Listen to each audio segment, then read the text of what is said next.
Oi, oi, bem-vindo ao canal Lua Reviews. Hoje a gente vai falar sobre um teclado que pode transformar a simples tarefa de digitar em uma experiência verdadeiramente incrível.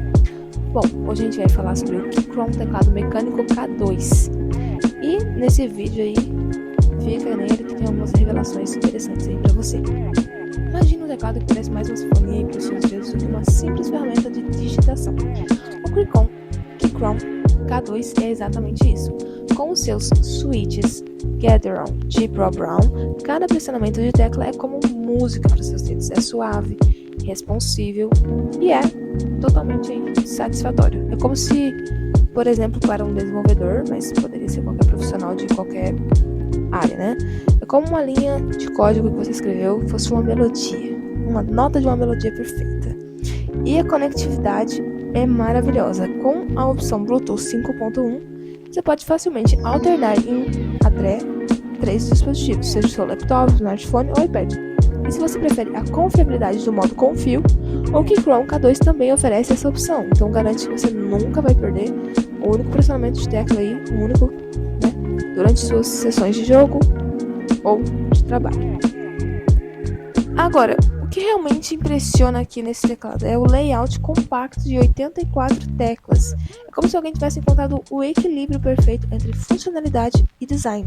Então todas as teclas essenciais estão lá, mas sem o volume desnecessário de um teclado de tamanho normal. É como se esse teclado fosse feito sob medida para espaços de trabalhos menores, que torna ideal para qualquer configuração.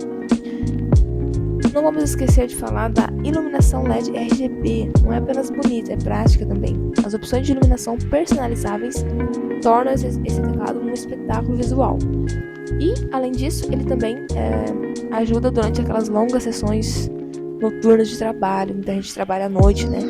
Então é bem útil nessa parte também. É como ter seu próprio show de luzes ali pessoal, mas com a vantagem adicional de poder ver suas teclas no escuro. A qualidade de construção é outra coisa que realmente se destaca. É uma estrutura de alumínio robusta. Esse teclado foi claramente feito para durar. Então, é o tipo de confiabilidade que você deseja no teclado, né? Especialmente se você é um profissional ou se você é um jogador ativo, ávido, né? Por falar em confiabilidade, o Rollover N-Key é simplesmente impecável. Então, cada pressionamento de tecla é registrado com precisão, garante uma experiência de digitação ou jogo sem falhas e, garante que o seu trabalho não vai ser interrompido por nenhum motivo.